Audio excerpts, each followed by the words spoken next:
So although it's early October, I love to start on the Christmas lights, especially the rental customers.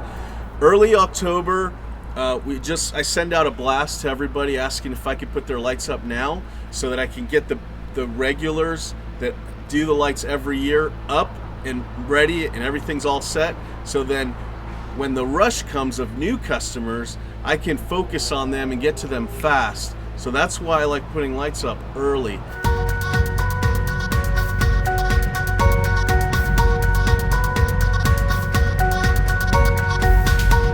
I have a light bulb that's not working, so instead of putting it in my pocket, I just throw it down.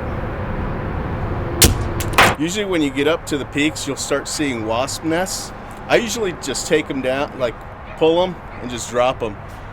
If they're really active, I may get a stick or I may just leave it alone, but most of them this time of the year, pretty inactive. I am sweating like crazy, as you can see. But I have to have a long sleeve shirt because there are some times where I'm on a roof and I have to lay down on the shingles. And a lot of those shingles have like fiberglass in them, threads. And if you don't have a long sleeve shirt, it'll feel like your whole arm is full of like fiberglass. And you can't really see it. You can only feel it. So I just, even though I'm burning up hot right now, I wear long sleeve shirts for protection. I'm gonna put my Cougar Paws on now. They're totally meant to walk on the roof. Now I bought these pads last year and they still seem to be working great. I probably should get some new ones, but as long as I feel safe, I'm gonna keep using them until I don't, then I'll replace the bottoms as they come off. I'd highly recommend these if you're gonna be walking on a roof. They're meant to walk on the roof. That's what they made them for. On this ladder, I don't like scratching the top of my roof of my truck, so I put these knee pads right there.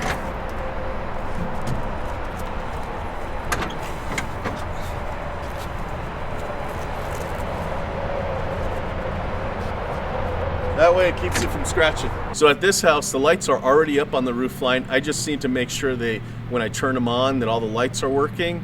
And I've also got to run Z-wire down to the plug with a timer. And then after that, this job is done. I just checked and I found that there are 3 bulbs that are out. And of course, there's 2 right next to each other that are actually at the hardest part of the roof line, because that's a harder section than the peak. Because on the peak, I could get up with a small ladder and walk all the way up there.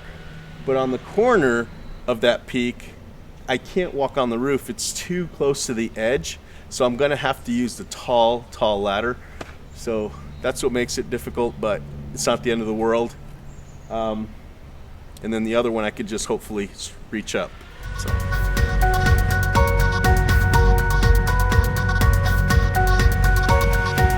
When you're working with ladders, try to keep them away from the exit of a garage, because if I were to put this here, and if I go on the roof, maybe the home owners are going to leave and they can actually hit your ladder. The other thing is, when you've got a ladder extended all the way up like that, make sure that it's secured. This one's not really secured, but it's in a spot that I know is not going anywhere. But when the ladder's up all the way, the wind could knock it down, so you got to be mindful of that.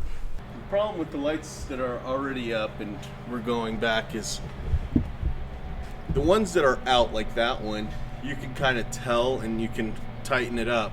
It's when you leave and the ones that are barely turned enough to be on, the wind might loosen them up a little bit, so after I leave they can go out and all they need is just to be tightened.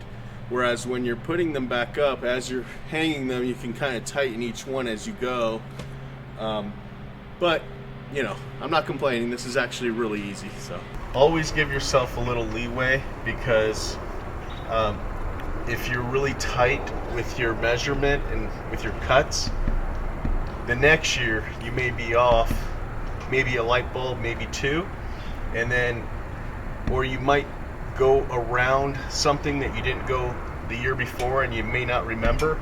So when you get to the end, you may need an extra foot or 2. So every chance I get, if I can leave a little bit of extended strand or Z-wire somewhere tucked away in a gutter, I'll do that.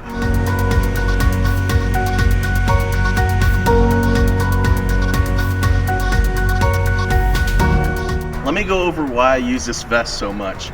I'm able to store so many things. Sometimes if I'm going to do a repair, I know to take some cutting tools, tape, Z-wire. Basically, I can fill up these pockets. There's tons of pockets, and I never fill them up completely for every job. I basically customize it. When I get to the job, I put what I need in there, and sometimes I'm not sure what I'll need, so I'll throw in a few extra things. But you can fit so much in this vest, including Z-wire, and I put my staple in here.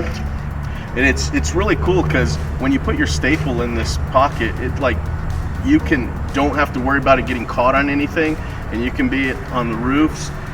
It's also got pockets here, and they're separated, so I could put female sockets, male sockets, end caps, even light bulbs.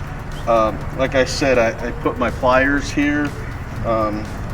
You know, if I'm taking lights off, I can throw them in this huge pocket here. I mean, I could fit probably 50 bulbs in here, and that's just one pocket. And then I've got this little pocket here where I can actually zip up, so if I'm almost upside down or something, I can make sure to just lock everything up.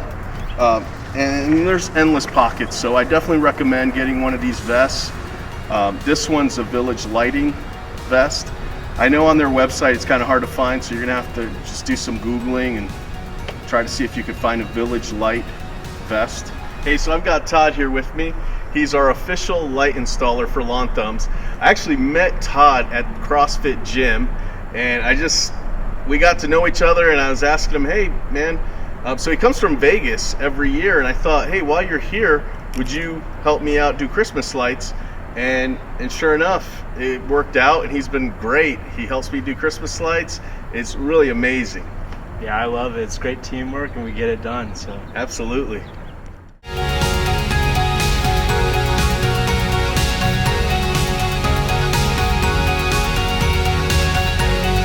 Hey, thanks for watching. Please subscribe, like the video, and if you have any questions, leave them in the comments below, as I'm trying to round up as many questions as I can for a Q&A video, so it should be a lot of fun.